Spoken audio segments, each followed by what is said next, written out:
Feliz y bendecido día domingo, domingo del mes de abril. Ya pronto viene mayo, el mejor mes de toda la bolita del año, de toda la bolita del mundo, transmitiendo desde Sonríe en Defensa Propia. Y vamos a tocar el feminismo como tema. Hablemos de feminismo. Vamos a tener al sacerdote Ronnie Guedes, vamos a tener a Andreina Gamus y vamos a conversar sobre este controversial tema que data desde hace más de 2 siglos, siglo XVIII para ser exacto. Estamos ya en el siglo XXI y vamos a pasear sobre lo que es el feminismo, sus bondades y sus repercusiones negativas en el mundo. ¿Las habrán? Bueno, ustedes sacarán sus conclusiones en este tema del feminismo. Estamos esperando la conexión de todos, transmitiendo desde la ciudad de Huancavelica con la conexión del sacerdote Ronnie, que se está conectando. Bueno, ya está invitado, ya se conectó. Feliz y bendecida tarde con Jesús de la Misericordia detrás de ti, Padre Ronnie.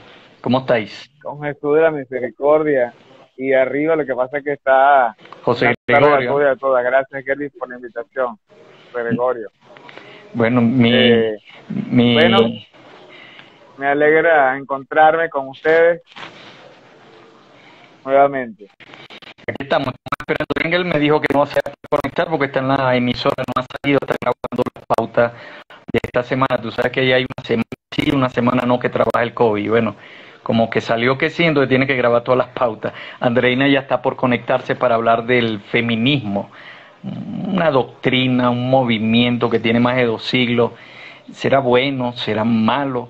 ¿Existe todavía en estos momentos fobia a la mujer o ese término de igualdad de mujeres y todas estas cuestiones? No, Ronnie, vos qué decís para ir adelantándole.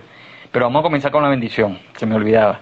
En el nombre del Padre, del Hijo, del Espíritu Santo. Muy bien. Amén. Que Dios nos dé la sabiduría suficiente para obtener el conocimiento sobre el tema que vamos a tocar hoy. Amén. Amén. Bueno, ya se están conectando. Muy bien. Bueno, vamos a esperar a Andreina, pero mientras tanto, los hermanos que están allí viéndonos, todos los amigos y amigas que están viéndonos en este momento y los que nos verán después, el feminismo. Hoy hay que buscar el auge del feminismo, qué cosas del feminismo hay que buscar. La iglesia prefiere hablar de la dignidad de la mujer.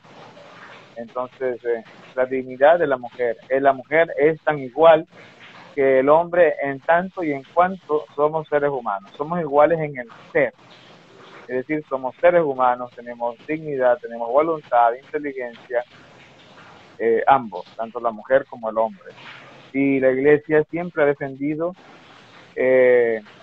la participación de la mujer y la dignidad de la mujer. Tanto que, por ejemplo, hay magisterio sobre la dignidad de la mujer. La Dignitatis Mulieribus es uno de las cartas del magisterio. Y precisamente, ¿qué es entonces realmente importante seguir en la búsqueda de las reivindicaciones, si es que hay que reivindicar algo? Son preguntas que es interesante compartirlas con Adriana como periodista y como mujer. Pero podría yo comenzar diciendo que todos los ismos, recuerda que todos los ismos son unas exageraciones de la situación en el fenómeno como tal. Entonces el machismo es una acentuación muy exacerbada de realzar la figura del hombre, pero como un ser que tiene a veces implicaciones negativas. El machismo lo que lleva es a la violencia, el machismo lo que lleva es a la mala comprensión de la responsabilidad del hombre entendiendo hombre como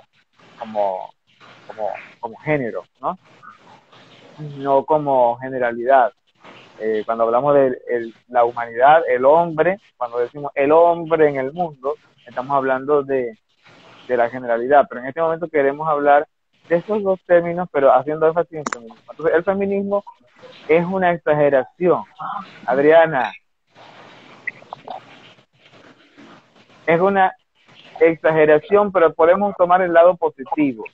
El feminismo como una búsqueda de querer reivindicar situaciones que o no se han dado y hay que trabajarlas, o que hay que reivindicar elementos que antes estaban y ahora no. Por ejemplo, las mujeres empezaron a buscar la posibilidad del sufragio y eso se logró.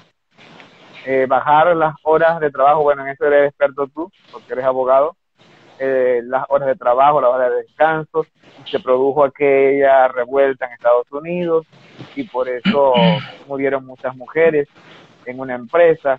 Entonces, pues el Día de la Mujer es importante, el 8 de marzo, para tomar en cuenta que la mujer es importante. La más grande mujer es la Virgen María. Indudable. Y la Iglesia le ha dado el lugar que tiene. La Virgen María, Madre de Jesús, Madre nuestra. Y hasta los musulmanes, los islámicos, el Islam ama a la Virgen María. Sí, por supuesto. Y también incluso Lutero tuvo una composición maravillosa, hermosísima, sobre la Virgen María. Entonces, podemos comenzar por allí, cuando Adriana se acerque, pues que el feminismo es una corriente ya solamente desde el punto de vista nominal, es una exageración del fenómeno, y hay que tener cuidado en eso, porque, por ejemplo, ahora se quiere ver que hay que odiar al hombre como género, para poder querer tener una reivindicación de algunas situaciones para la mujer, y eso no sé, esto no es sano. Habría que hablar con este hermano nuestro, el psicólogo Engels, qué tan sano es que las corrientes feministas promueven el odio al hombre, ¿no? El odio al hombre, y esto es peligroso, pues, esto es muy peligroso. Mira, históricamente la mujer siempre ha estado subordinada entre los dos géneros, ¿no? Me recuerdo que Dios en el Génesis crea al hombre y vio que necesitaba una compañía, crea a la mujer de la costilla, la llama varona, del varón sale la varona, el primer término que se le da, después se le llama mujer y después se habla ahora de féminas, ¿no? Históricamente la mujer siempre fue un sujeto de derechos, pero no objeto de derechos. Es tanto así que en el derecho romano me recuerdo que la mujer era tratada como una cosa. O sea, era horrible, ¿no? No tenía esa igualdad de derechos ante la sociedad con respecto al hombre. Entonces se le discriminaba por ser mujer, y eso es cierto, eso pasaron años, o sea, estamos hablando más de 2000 años que transcurrió para verse los vestigios, por allá en el siglo XVI el primer vestigio, después en el siglo XVIII con el derecho al voto, después en el siglo XIX, me recuerdo muy bien, en 1800 en adelante, Estados Unidos e Inglaterra, los dos países que comenzaron a hacer las luchas, dos grandes mujeres comenzaron a hacer la lucha para obtener o reivindicarse los derechos. En esos momentos eran derechos políticos y no estaban luchando por otras cosas, sino por el derecho al voto. Y hay un fenómeno social que fue en 1929, recuerdo bien, estaba el sobrino de Sigmund Freud, Bernard Shaw, que él era un experto en marketing, todavía no había nacido la publicidad, y a él le encomendaron un trabajo, hacer un experimento social en Nueva York, el 4 de julio de 1929, y él eligió un grupo de mujeres, 30 mujeres para ser exacto, para que pasaran por la ruta donde desfilaban el 4 de julio, y el experimento fue que ellas sacaran un cigarrillo y lo enarbolaran de esta forma. Esa significancia daba la libertad. Era un experimento para una tabacalera que se llamaba Lucky Strike, ¿no? Eso condujo a dos cosas. Uno, que Lucky Strike vendiera más cigarrillos, y dos, para que la mujer ganara su primera libertad. Para mí no fue el voto, que el voto fue en 1918, 1919, pero no fue con tanta concurrencia. La verdadera libertad, sin lucharla, y la obtuvieron, fue con un cigarrillo en la mano enarbolando la Estatua de la Libertad. ¿Y tú sabes qué ganaron ellas? La libertad de fumar en sociedad, porque a la mujer no le era permitida estar más de 4 en reunión y mucho menos fumando en sociedad. Imagínate cómo era la cosa antes. Entonces, para mí una de las conquistas que se logró fue a partir de 1929, con ese experimento social de Bernard Shaw.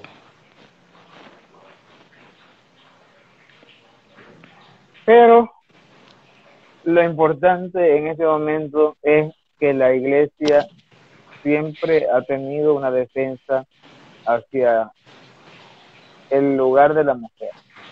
Tanto que ahora el Papa Francisco, estamos hablando de la actualidad, recuerda que el Papa Francisco ha elaborado y ya publicó un motu propio, que eso es de tu ámbito, el derecho, que hace una modificación del derecho canónico. Correcto. En los ministerios conferidos a laicos.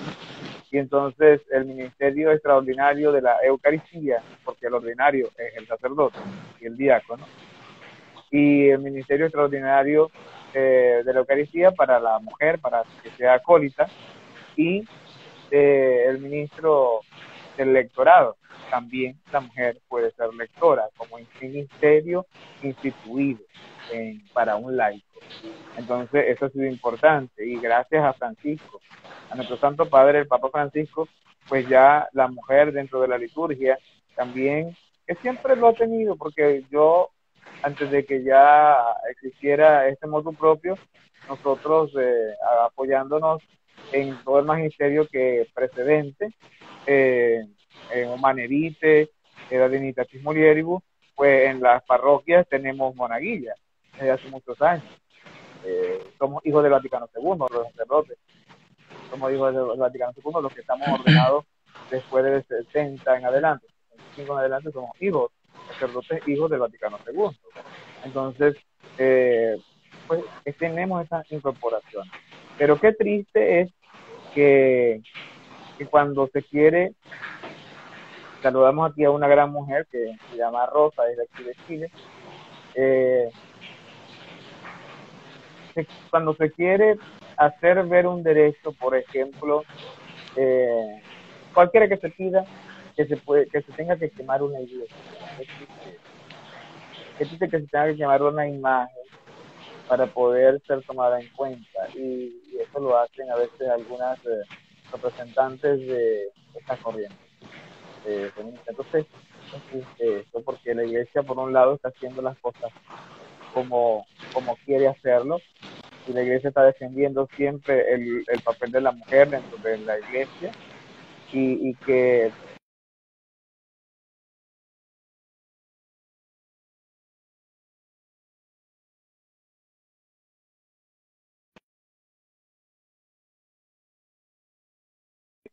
como María, ¿me escuchan? Como María puede ser un modelo de mujer.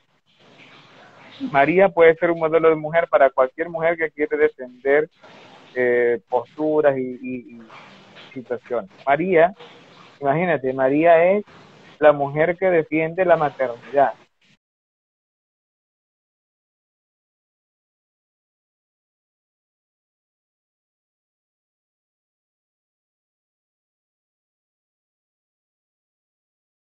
La que se hace sierva de Dios.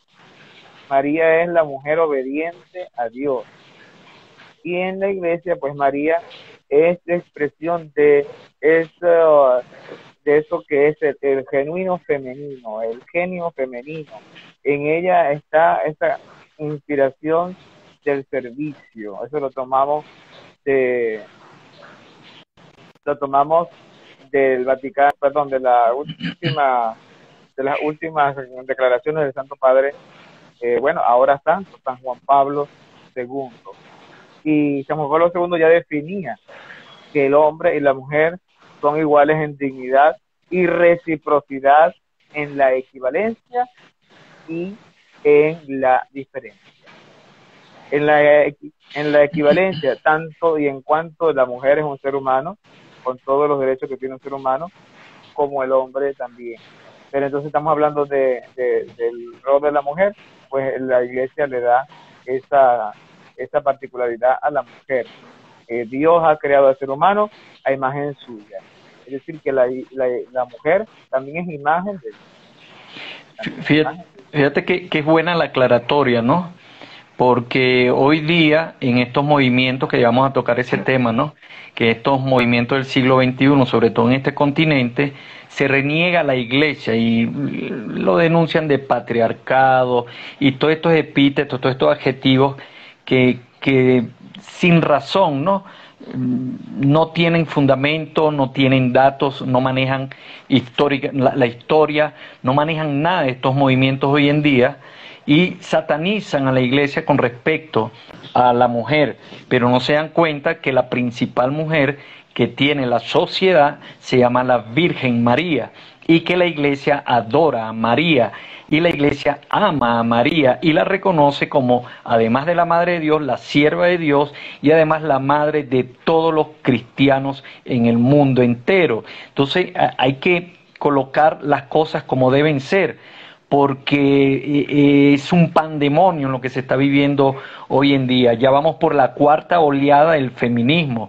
La primera, como dije, entre el siglo XVI y XVIII, la segunda se vivió entre el siglo XVIII y parte de la Segunda Guerra Mundial, y la tercera nació por allá por los años 90, porque después de la Segunda Guerra Mundial los movimientos feministas se durmieron, no expresaron nada más, pero comenzaron desde los 90 para acá con la división del feminismo. Se queda el feminismo liberal, que es el que lucha por las libertades de las mujeres, y está el feminismo radical, que aduce al patriarcado, el eje del mal, el que ocasiona todos los problemas en la sociedad, es el que domina a la mujer, es el Estado, etcétera, etcétera. Y comienzan a crear tantos sofismas que hoy en día hay más feminismo que movimientos políticos. Imagínate, porque ahora hay feminismo de las mujeres, pero de las mujeres negras, de las mujeres indígenas, de las LGTBIH, ya no sé cuántas siglas tienen, y mira, más de 100 tipos de feminismo. Entonces, ¿cuál es la razón del ser hoy día del feminismo? Dividir más la mujer, dividir más las luchas de las mujeres, porque hoy están pidiendo hasta derechos que no tienen nada que ver con la desigualdad ante la ley, porque la igualdad psicológica y la igualdad biológica nunca la vamos a lograr, y eso es por una condición propia del ser humano. El ser humano es un animal, es biológico, atiende a los instintos. El pensamiento y la actuación de un hombre no es igual al de una mujer y viceversa. Fuimos hechos de manera diferente y Dios nos quiso así. Él nos ama por igual porque todos somos hijos, pero tenemos una diferencia. La mujer tiene vagina, el hombre tiene pipí. La mujer tiene una misión en la vida, el hombre tiene otra misión en la vida, y así sucesivamente. Hay muchas características que nos diferencian, y esa es la razón de ser del ser humano visto desde la antropología. Y Jesucristo le devuelve y le restaura la dignidad de la mujer. Por eso Juan Pablo II va a decir, es algo universalmente admitido, incluso por parte de quienes se ponen en actitud crítica ante el mensaje cristiano, que Cristo fue ante sus contemporáneos el promotor de la verdadera dignidad de la mujer, de la verdadera dignidad de la mujer y de la vocación correspondiente a esta dignidad. A veces esto provoca estupor, sorpresa, incluso llegaba hasta el límite del escándalo. Muchos se escandalizaban de que Jesús le diera el lugar a la mujer, el lugar que le corresponde de ser imagen de Dios. Cuando lo hizo con Magdalena, ¿no? De que, claro, se sorprendían, por ejemplo, de que hablara con una mujer. En Juan 4:27, los judíos se sorprendían de que Jesús estaba hablando con una mujer en el pozo de Jacob. La mujer fue a esa hora, ¿te acuerdas del padre Laudi? Que nos decía que fue a esa hora para que nadie le viera. Fue al mediodía, porque no quería que nadie le viera. Le tenía vergüenza porque había tenido una conducta Impropia, ¿no? no Sí. acorde a, era muy impropia la que ella había tenido antes. Entonces, pero se va y se encuentra con Jesús, y que si ella le dice, él le dice a ella, dame de beber. Y entonces la mujer se sorprende y le dice, ¿cómo tú, siendo judío, me pides a mí que te dé de beber siendo yo samaritano? Ujú. Primero, el tuki-tuki de los samaritanos y los judíos, que son como de los maracuchos y los caraqueños. Entonces, de que tú sabes, ¿no?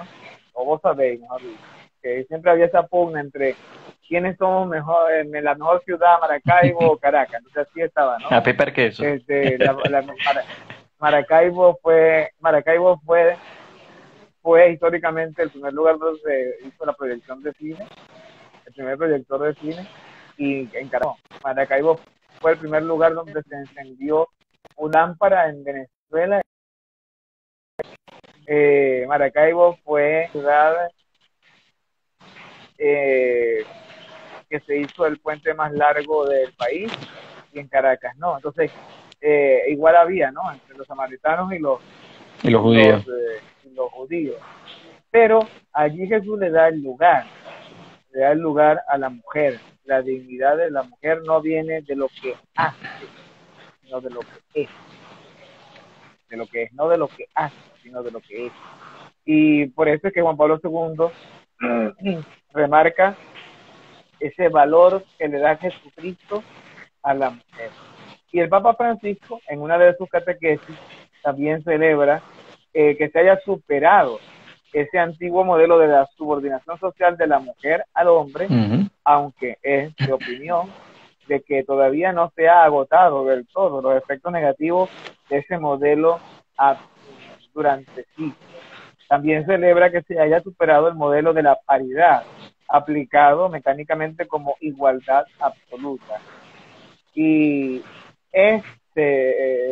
y en este momento porque se está configurando, ¿no? Se está configurando en un nuevo paradigma, el de la reciprocidad. No tanto de la paridad, sino de la reciprocidad. El hombre es en tanto y en cuanto existe la mujer, y la mujer es en tanto y en cuanto existe el hombre.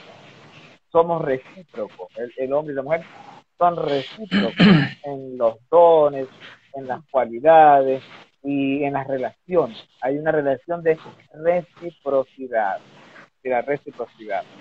Y también el Papa Francisco, en cuanto a la equivalencia y la diferencia. Somos equivalentes, valemos iguales, aunque tengamos diferencias en algunas particularidades, ¿no? Sin embargo, el cuadro general de la mujer en el mundo presenta todavía muchísimos puntos negros, dice el Papa. Y el Papa se ha referido a las dolorosas heridas infligidas a veces con violencia despiadada, en la que el cuerpo femenino es agredido y desfigurado, incluso por quienes deberían ser los custodios y compañeros de vida. Qué triste es que todavía exista el femicidio. Que bueno, tú manejas eso mejor. Es muy triste que en este momento, en el siglo XXI, con tanta tecnología, con tanta avance tecnológico del encuentro y de las redes sociales, y todavía tengamos este horror que es el feminismo. Qué triste. Sí, mira, Entonces, bueno, hay mucho, mucho por hacer. mucho hay que hablar, ¿no? Porque ciertamente cuando agarramos la historia en el contexto social, vemos de que existen muchos avances, ¿no? Se han conquistado o se han igualado muchos derechos de la mujer hacia el hombre y buscando esa reciprocidad que comentás, ¿no? Eso hay que agradecerlo, eso hay que estudiarlo y hay que manejar los datos. Ya entrando en el tema del siglo, no es elocuente lo que manifiestan los movimientos feministas hoy en día, sobre todo en este hemisferio, en el sur, que salen a manifestar, a quemar estaciones de trenes, a quemar iglesias, a hacer desastre para exigir un derecho. Yo siempre he dicho, yo he aprendido como jurista que el que exige muchos derechos nada tiene que dar. Creo que hay que dar primero para hacer la lucha y equiparar los derechos. Pero desde mi criterio como jurista y como analista de la historia se han logrado mucho más conquistas que inclusive la lucha de los negros. Porque fíjate que todavía existe el racismo en el mundo. ¿Todavía existe fobia a la mujer? Sí, lo existe. ¿Todavía hay violencia hacia la mujer? Sí, sí hay, pero no en los contextos como de boca salen de estas líderes de la sociedad hablando que están luchando para obtener más cosas, pero es que no manejan datos. Ejemplo, se dice que la mujer en el mundo del crimen, vamos a entrar en el tema de la criminología, es más violencia hacia ella que hacia el varón, y es totalmente falso. Si medimos las tasas de homicidios en contra de la mujer, por cada mujer que muere hay 9 asesinatos hacia el hombre. Entonces, el hombre es más amenazado y está más latente en cuanto al crimen del homicidio como tal. Por cada mujer que muere son 9 hombres que mueren. Entonces no hay comparación, no manejan eso. En cuanto a la violencia de género, que es la violencia familiar, así es como se le debe llamar, la violencia intrafamiliar, fíjate estos datos curiosos. Es cierto, 3 mujeres sufren violencia, pero hay un hombre que también sufre violencia. Y en la relación de pareja está medido el 34% de las mujeres son las que cometen violencia en contra de su pareja y 22 son del hombre hacia la mujer hoy día, datos actualizados. Lo que pasa es que el hombre no sale a denunciar, pero esas son las tasas de violencia intrafamiliar, porque hay que saber hacer las mediciones. Cuando se habla de femicidio o feminicidio, que son legislaciones nuevas, la conducta es aquel que mata a una mujer por ser mujer. Pero entonces yo no estoy de acuerdo con ellos, porque primero son leyes inconstitucionales. Son inconstitucionales todas las leyes que tienen que ver con la segmentación del castigo. A igual crimen, igual pena. Si el hombre, si Jero y Medina agreden contra la mujer y la asesina, hay algo que se llama el agravante, entonces la condena se aumenta. Y si ya esa conducta estaba tipificada, ¿por qué crear otra ley para tipificar una conducta que es la misma? Porque el objeto, el verbo rector de la conducta se llama asesinar, matar, quitarle la vida a otro. Ese es el verbo rector y eso es lo que se castiga. Entonces, este tema del femicidio, claro, o feminicidio, como le llaman, es un tema de legislación inconstitucional, porque entonces tendríamos que crear leyes para el judicidio, vamos a llamarlo así, los asesinatos de los judíos, los asesinatos de los negros, por ser criollo, por ser... No, el derecho penal no puede ser así. El penal tiene que ser exegético, tiene que ser puntual en la conducta, porque lo que prevalece ahí es la conducta criminal, es decir, la psicología criminal. Y cuando uno investiga en la psicología, no existe el feminicidio como conducta delictual, no existe, porque o se comete un crimen o no se comete el crimen, o se asesina o no se asesina. Y parece mentira que a raíz de estas leyes, que por cierto en Venezuela comenzó a entrar en el año 2007, mira, horrible, tuvieron que la fiscalía colocar un departamento de atención a las víctimas por el exceso de uso de esa ley, que es la violencia de género o la violencia intrafamiliar. Por ejemplo, uno de los excesos que yo vi cuando estudiamos con la fiscalía esos datos, más de 50.000 casos que vimos nada más en el Zulia. Fíjate esta cuestión, yo ando con mi esposa, me divorcio y bueno, y cada quien por su lado, pero yo voy a visitar el chamo y todo bien. Pero si yo le planteo a ella, mira, vamos a tener chuquichuqui, vamos a tener relaciones sexuales, hasta eso era tomado como violencia del hombre. Y era una exageración, porque pedirle algo a quien fue tu pareja no es un delito, no es la conducta tipificada.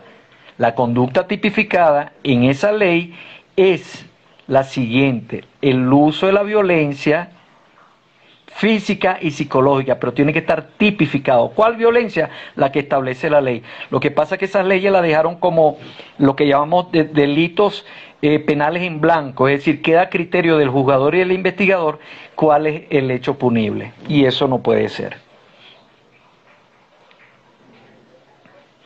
Sí, lo que la iglesia pues también pide es que se respete el derecho de la vida, tanto del hombre como de la mujer. Por supuesto. Y bueno, desde la tradición de nuestra iglesia madre, la iglesia judía, en el decálogo pues existe el no matar. Y ahí no dice no matar a mujeres, no, no matar, no matar. Es decir, el respeto a la vida porque tanto el hombre como la mujer han sido creados por Dios. Y allí somos imagen de Dios, tanto el hombre como la mujer somos imagen de Dios, por lo tanto, entonces, la dignidad del ser humano, al ser imagen de Dios, la tiene porque es criatura de Dios. Y nadie está, eh, digamos así, permitido para acabar con la vida de otro ser humano. Nadie, nadie. El tema es el feminismo, y el tema es el feminismo visto entonces como una búsqueda de los derechos de la mujer que los tiene. Hay una pregunta allí que da para otro tema. Hay una de nuestras seguidoras que dice, pero yo no voy a extenderme porque es un tema que ya sería otro live, que sería los ministerios de la mujer en la iglesia, y no es el tema. Así que Edith Birla, su comentario es interesante, pero no es el tema. Dice que hemos avanzado mucho, tanto y casi tenemos los mismos derechos. ¿Por qué la iglesia no nos ha permitido ser cura? Casi tenemos los mismos derechos, la iglesia no ha permitido ser cura. Mira, hay una razón muy sencilla. No obedece a discriminación, obedece a que los ministerios en la iglesia son llamados, son una vocación, y esa vocación es un llamado de Jesús, un llamado de Dios. No sé si decir esto de esta manera jocosa, y no sé si me la va a tomar a bien Edith, querida Edith, pero si Jesucristo hubiese querido que la mujer fuese sacerdote, pues hubiese ordenado a María Magdalena, y no fue así. Hubiese ordenado sacerdote a la mamá, a la Santísima Virgen María, y no fue así.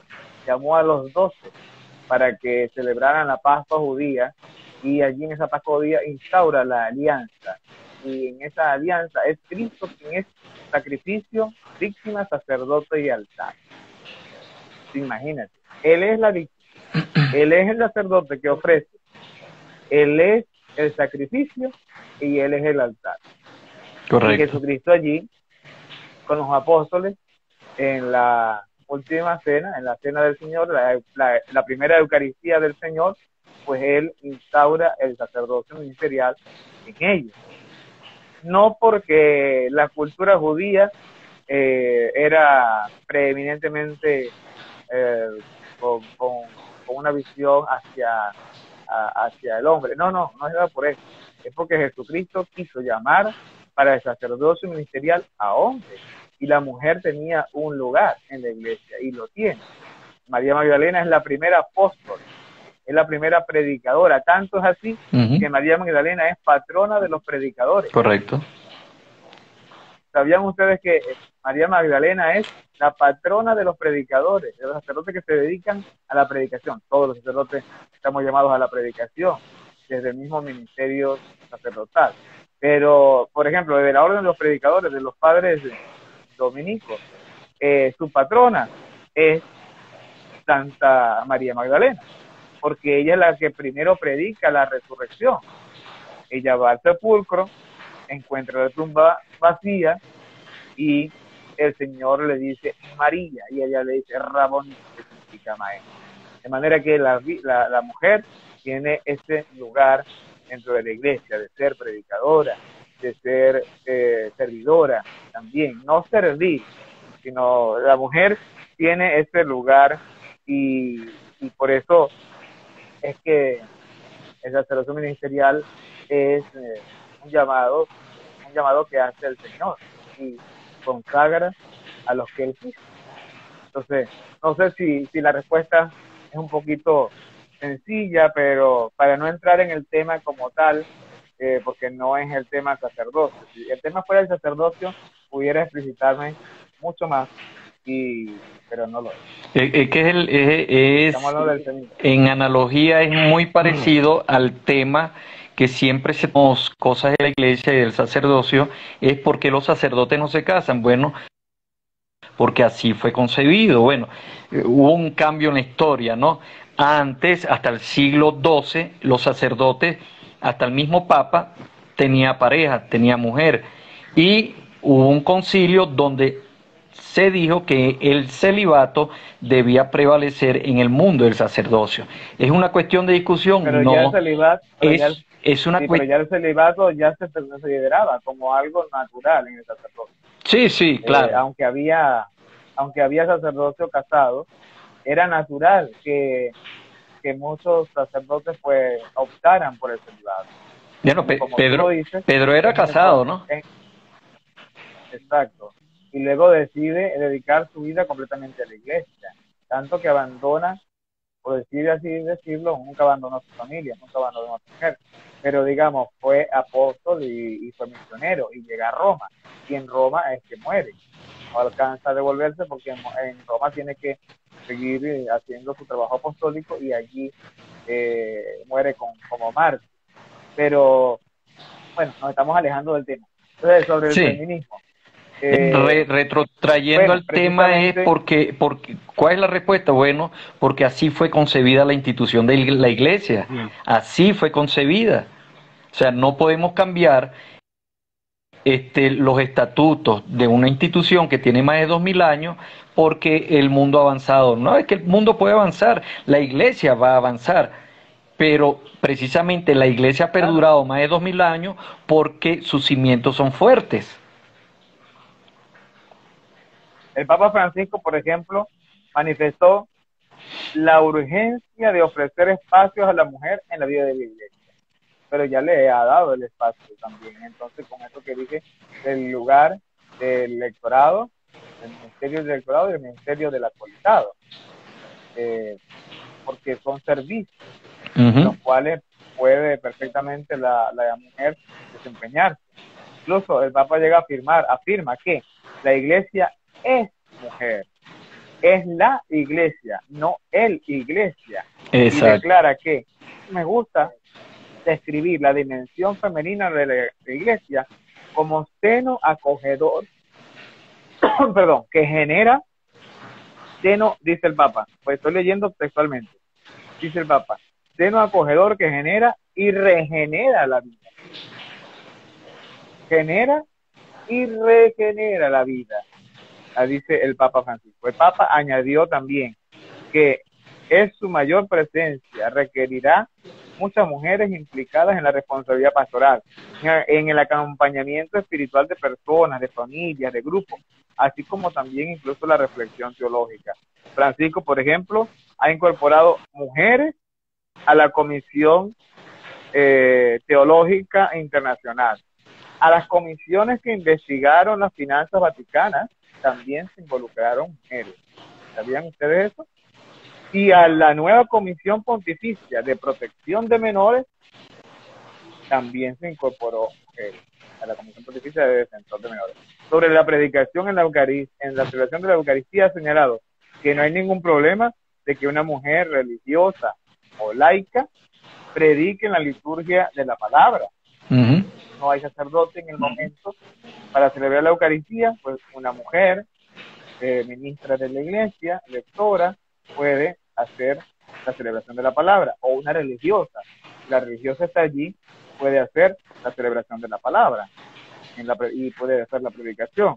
Pero en la celebración eucarística no hay un problema litúrgico dogmático, porque la celebración es una liturgia de la palabra y una liturgia de la Eucaristía, es una unidad. Y el que preside es Jesucristo. Okay. ¿Y cómo preside Jesucristo? En el sacerdote o en el obispo.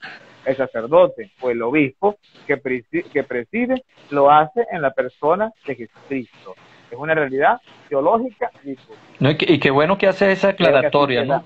Aclarado. Sí, qué bueno que lo haces, porque estas cosas hay que publicarlas, hay que darle publicidad, porque la gente carece de conocimiento de las transformaciones que se ha dado en la iglesia. Primero, la iglesia protege a la mujer, la iglesia no execra a la mujer. O sea, eso es un satanismo que no me recuerdo dónde nació, pero estos movimientos lo viven diciendo, estos movimientos feministas de hoy en día. La deconstrucción. La deconstrucción, correcto. Acuérdate que ellos son hijos de la deconstrucción. Hay que acabar con todo. El Estado no sirve, y no es verdad que no sirve el Estado. El Estado es perfectible. Tú que eres, que estás en ese ambiente de del derecho constitucional. Eso no es verdad. O sea, la deconstrucción es querer eliminar todo lo construido. Entonces hemos construido los poderes para hacer equilibrio en el gobierno de una sociedad, entonces no, ahora hay que eliminar todos los poderes. Entonces un jacobinismo ahí, ¿no? Un nuevo neojacobinismo, ¿no? Entonces no se trata de eso, no se trata de ser deconstructivista, no se trata de eso, se trata de ser más bien constructivista. ¿Qué vamos a construir de lo que está bien? Construyamos de lo que como dice Gerby, hemos logrado que la mujer pueda participar en el derecho al voto. Hemos logrado que la mujer también haya podido acceder al gobierno de una nación. Entonces, vamos a construir hacia allá, pero de ahí en adelante, no al revés. Es que, mira, analizando la cuestión desde cero, desde la creación del mundo hasta acá, creo que hay más conquistas de derechos que falta de conquista. Es decir, ¿hasta cuándo vamos a seguir exigiendo derechos? O sea, ¿hasta cuándo vamos a seguir quemando el mundo por la exigencia de un derecho? Se rompió el techo de cristal, aquel famoso techo de cristal en las relaciones laborales. Claro que sí, yo te lo puedo decir como abogado. En el mundo jurídico, hoy día en el continente, escucha bien, el 42% de las jueces y de las funcionarias públicas en el sector judicial son mujeres. Es decir, ya casi que se está equiparando.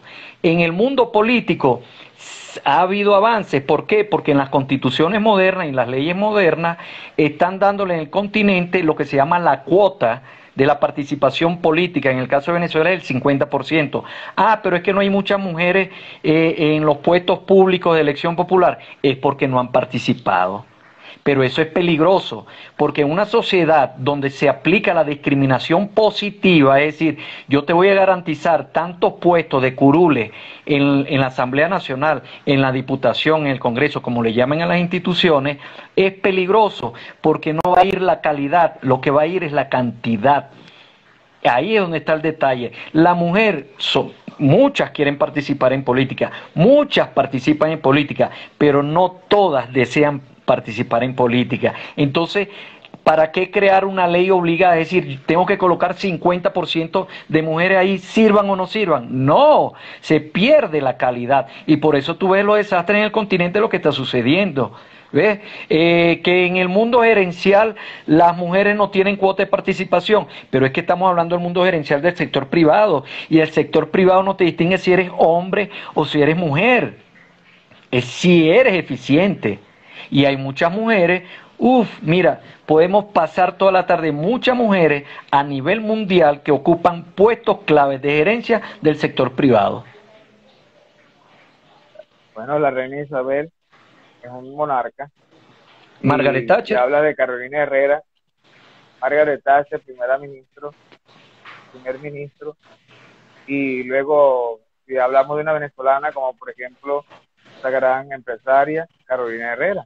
Sí. Hay que ver lo que ha hecho Carolina Herrera, el emporio de lo que es Carolina Herrera. Irene Sáez. Merkel, por ejemplo, en Alemania. Merkel. Y entonces sí es posible seguir conquistando y seguir promoviendo la participación de la mujer en todos los ámbitos. Y es importante. Sí, el Papa Benedicto precisamente hace esos aportes que la iglesia, que no hay que pensar que en la iglesia la única posibilidad de desempeñar un papel importante es la de ser sacerdote. No lo digo yo, el padre Rodney del pueblo de Solsol, de la parroquia de Nuestra Señora del Carmen de Solsol, un pueblito alejado de Santiago de Chile a 7 horas. No lo digo yo, lo dice el Papa Benedicto XVI. No hay que pensar que en la iglesia la única posibilidad de desempeñar un papel importante es la de ser sacerdote. En la historia de la iglesia hay muchísimas tareas y muchísimas funciones. Reconoce que las mujeres hacen mucho por el gobierno de la iglesia, comenzando por las religiosas, por las hermanas de las grandes padres de la iglesia, como por ejemplo San Ambrosio, obispo, ¿no? Obispo de Milán, San Ambrosio, hasta las grandes mujeres de la Edad Media, como por ejemplo Santa Hildegarda, Santa Catalina de Siena, que de Paz. Si no fuese por Santa Catalina de Siena, mira, el Espíritu Santo inspiró en una mujer como Santa Catalina de Siena. Le dijo al Papa, usted es el Papa, y los otros 2 papas que eligieron después no lo son. Así que usted agarre su maleta y váyase para Roma, que ese es su lugar. Y gracias a Santa Catalina de Siena está el Papa. Dejó de estar allá en Aviñón y pasó a Roma. Entonces, bueno, este es un tema de historia que no vamos a explicitarlo porque no es el tema. Pero la mujer ha tenido un papel importante dentro de, por lo menos desde el punto de vista de la iglesia. Desde el punto de vista de la iglesia. Y la iglesia siempre va a defender la dignidad de la mujer. Sí, es que no analizan. Mira, el feminismo hoy en día, y ojo, yo no estoy en contra del feminismo. Hemos paseado de la historia, 2 siglos tienen, las luchas importantes que lograron, pero la de hoy día, tú la analizas y tú no puedes sostener una conversación de 20 minutos, de 10 minutos con una feminista porque carecen de lógica, de datos, de historia, todo es emocional. Pertenecen a la sociedad emocional y no a la sociedad del conocimiento. Cuando tú refutas datos con ellas, se molestan y dicen el patriarcado, que esto, y señor, y ahí muere la conversación. Entonces, pareciera que se agotó los derechos de la mujer. Pero Gerben, ¿cuál patriarcado? Si ¿quién es el que financia las propagandas para el aborto? ¿Quién financia la propaganda para el aborto en esos movimientos? ¿Quién la financia? Hay historia de eso. Hay documentación de eso. Yo lanzo esa pregunta para que se pregunte el público que nos está escuchando. Sí, ¿quién financia todo eso? Que son más de 100. En cambio, en la Iglesia Católica, los que defendemos la vida, todos los movimientos pro vida, es por el trabajo de nosotros mismos. A nosotros no nos financia nadie. Nuestros movimientos pro vida en la Iglesia Católica que defienden las 2 vidas. Se defiende la vida de la mujer, se defiende la vida del niño. Porque la mujer, por ejemplo, estos movimientos abogan por el aborto. Por la muerte, ¿ah? Y hay que ver que la mujer que es dadora de vida esté promoviendo la muerte, no lo entiendo. Pero tienen derecho a la libertad del cuerpo, ¿no? Yo soy liberal, yo creo en la libertad. Pero ese no es tu cuerpo. Pero es tu cuerpo, exacto. Es muy bueno que haga la acotación, que hagas tú la acotación como abogado. El cuerpo de la mujer, sí, muy bien, pero el cuerpo de la mujer tiene dentro de ella otro cuerpo que no es el de ella. Ahí es donde una persona humana. Ahí es donde se confunden las luchas, ¿no? Ahí llegas tú también.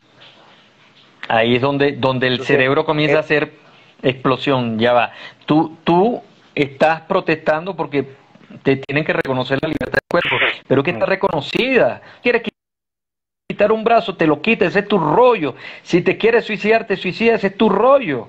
Pero la cuestión es que cuando tienes en gestación a otro organismo, a otro cuerpo con vida, ya tu derecho termina donde comienza el derecho del otro. Y el otro tiene derecho a la vida. Muy bien.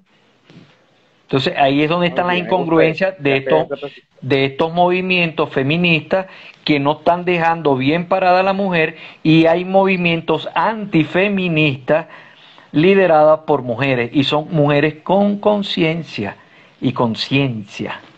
católicas y no católicas, ¿Sí? cristianas y no cristianas. Ahí hay, pero que defienden el valor de la vida, y eso es importante. Eso es importante.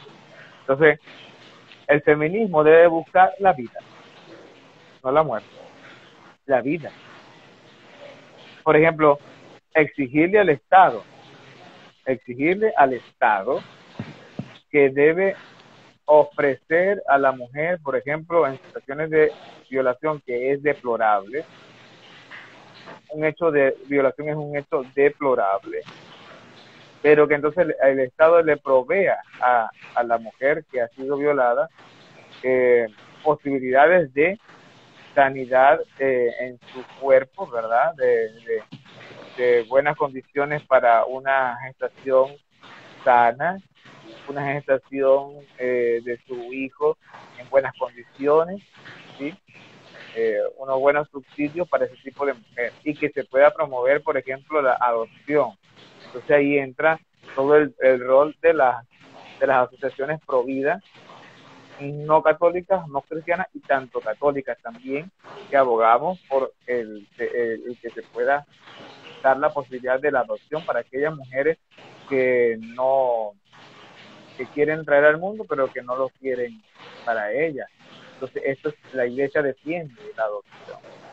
Es más, la iglesia tiene instituciones que abogan por la adopción. Entonces, pensar en las dos vidas, salvar las dos vidas. Sí, yo creo que después haya que darle en adopción. Yo pienso que para ir terminando, debe repensarse la doctrina feminista, buscando siempre el norte, porque el primer derecho conquistado, y no se han dado cuenta, es el derecho a la vida. Les repito, en la época donde prevalecía el mundo romano, la mujer era una cosa, era un objeto. Escuchen, era un objeto, valía más un caballo, cualquier animal tenía más valor que una mujer, entonces no tenían derecho a la vida. Me recuerdo muy bien en las clases de romano, la mujer caminaba del lado izquierdo del hombre en la acera, porque el hombre, cuando quería salir de la mujer, la empujaba cuando venía una carreta y la mataban, y listo, y ya. Y no era homicidio, ni femicidio, ni nada.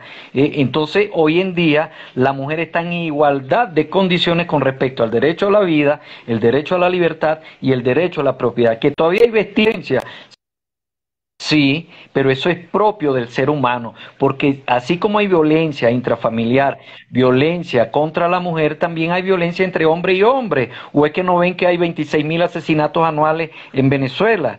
O sea, la condición natural del ser humano malo es precisamente el crimen, esa es la condición. Me recuerdo en la primera clase de criminología yo aprendí que cuando uno nace comete el primer delito, agarrarle la teta a la mujer, y eso se llama una apropiación indebida, porque esa teta no es tuya, pero tú la agarras sin permiso y te la llevas a la boca. Entonces, la conducta animal, estamos hablando del hombre como animal, siempre va hacia la tendencia de ir en contra de las propiedades, de los bienes esenciales del prójimo, y esa es la conducta que se castiga. Pero ya es un mito, ya eso pasó. Ya la mujer está reivindicada en muchos de sus derechos. Lo que sucede al mundo intrafamiliar, bueno, eso se trata con educación, porque en los mundos de los países liberales desarrollados, los índices de violencia entre parejas son, mira, así es, son mínimos. Las tasas no llegan ni a 10 puntos. Y eso ya obedece a una mala higiene de la salud mental. Sí. Que es otro tema. Ese es otro tema, porque la violencia y la higiene de la salud mental. Y una pregunta que me hicieron por aquí es el tema de la violación, ¿no? De la violación sexual, el acto sexual forzado. Mira, el acto de eso no es porque el hombre se lo hace a la mujer. No. Los estudios indican que el hombre que comete violación lo que demuestra es poder. Porque hay violación sin penetración. Ojo con esto. Hay delitos donde no hay penetración, pero es una violación. Y lo que analizamos desde el punto de vista criminológico y desde la psicología es que el hombre lo hace por poder, no por penetrar. Porque alguien me dijo, y la propuesta de quitarle el aparato reproductivo al hombre cuando comete la violación en la mujer. Y no, eso no arregla nada. No arregla nada. Porque antes, en otras épocas lo hacían y no se dejó. El problema es aquí. La violencia es sinónimo de poder y eso es lo que hay que curar, eso es lo que hay que castrar. No hay que castrar el miembro, lo que hay que castrar es la violencia que está en el cerebro, en la emocionalidad, y eso se solventa con educación, a excepción de apenas el 1% de la sociedad criminal que ya es por un problema de una enfermedad grave, que eso representa apenas el 1% a nivel mundial de los crímenes que se cometen, y ese es otro tema. Entonces luchemos por la mujer, todos, de verdad, luchemos por la mujer, luchemos por que busquemos, propiciemos la búsqueda de la mujer en la defensa de la vida, tanto la defensa de su propia vida como la defensa de la vida de ese ser humano que lleva en su vientre, así como lo hizo la Virgen María.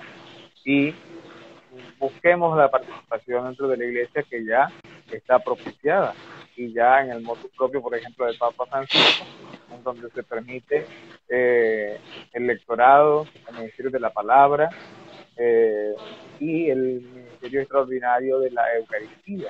Entonces, pues, ahí hemos conversado estos tópicos dentro de un buen sentido del feminismo. Sí.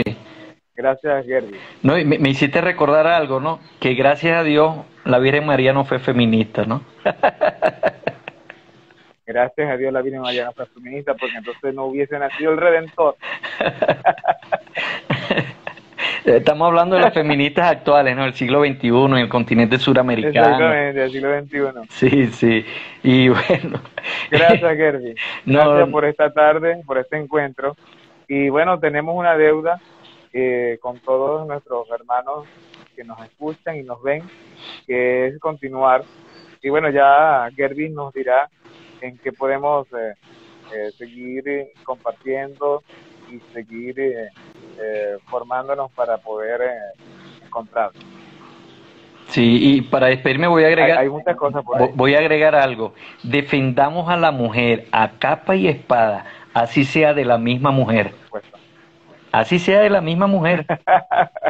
Porque con lo que estamos viendo hoy no van por buen camino esos movimientos, ¿no? Porque no están defendiendo el derecho de la mujer, lo están rayando. Entonces, ojo con eso. Bueno, pidámosle a la Virgen María que inspire en la mujer, ese agregado que tiene la mujer, que es